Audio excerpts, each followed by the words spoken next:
मैं हूं तरीखी और आप देख रहे हैं तरीखी दस्तान।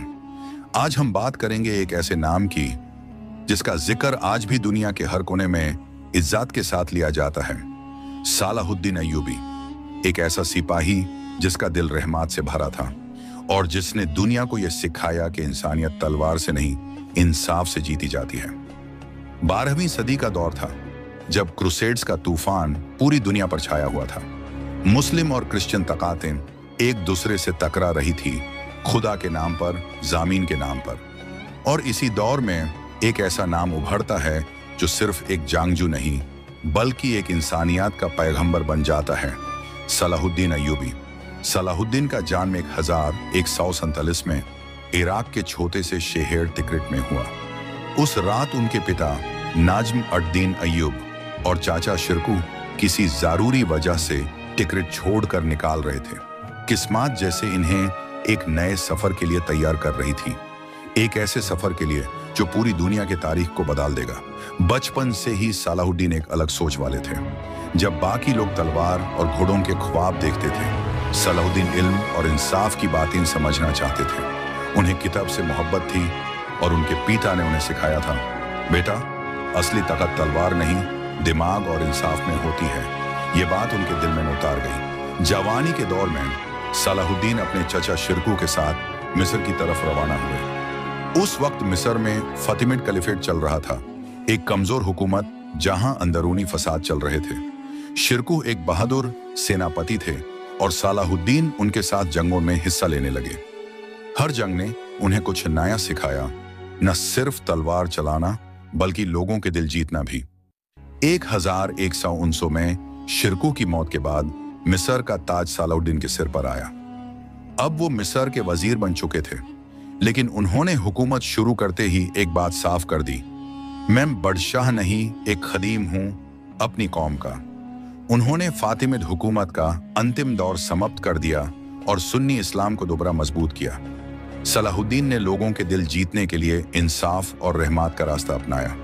इस दौरान पूरे अरब में फसाद था, कहीं दमिश्क अलग, कहीं बगदाद अलग, कहीं मिस्र अपनी राह चल रहा था। सलाहुद्दीन ने इन सबको एक करने की कोशिश शुरू की। उन्होंने एकता का पैगाम दिया, जब तक हम आपस में लड़ेंगे तब तक दुश्मन हमेशा जीतेगा। उनके शब्द ने लोगों के दिल को छू लिया। थोड़े ही सालों में उन्होंने मिस्र, सीरिया, येमेन और नॉर्थ अफ्रीका के कई हिस्सों को एक ध्वज के नीचे ले आया।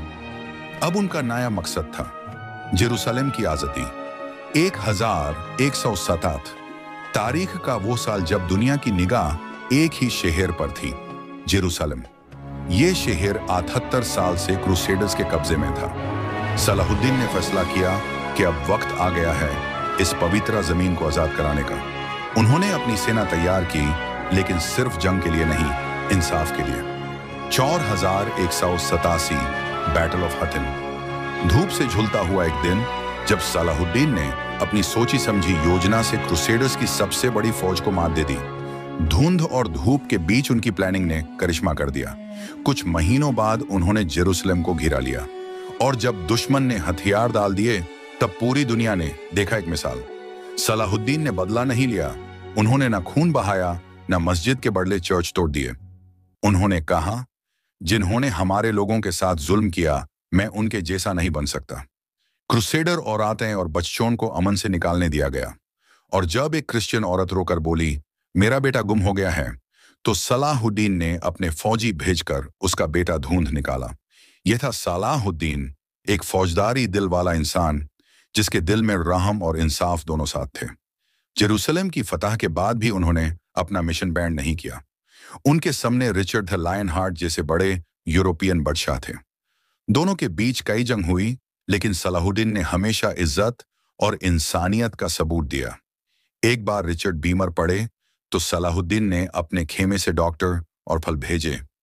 दुश्मन होने के बावजूद उन्होंने दोस्ती और इज्जत का रिश्ता निभाया।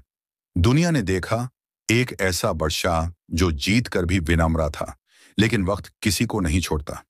1163 सलाहुद्दीन बीमार पड़े और 55 साल की उम्र में दामिश्क में उनका देहांत हो गया। जब उनका जनाजा उठा तो लोग रोते हुए कह रहे थे, देखो, वो आदमी चला गया जिसके पास ना सोना था, न महाल, न खजाना। सब कुछ लोगों के लिए दे गया। सलाहुद्दीन अय्यूबी ने हमें यह सिखाया कि असली शक्ति इंसाफ और रहमत में होती है, न कि तलवार और ताकत में। वो सिर्फ एक वॉरियर नहीं थे, एक मिसाल थे। उन्होंने दुनिया को सिखाया कि जीत वही है जिसमें इंसानियत जिंदा रहे। मैं हूं तरीखी और आप देख रहे थे तरीखी दस्तां। अगर आपको ये कहानी पसंद आई हो तो लाइक करके शेयर जरूर करें। मिलते हैं अगले एपिसोड में एक नए दौर की एक नए दस्तान के साथ।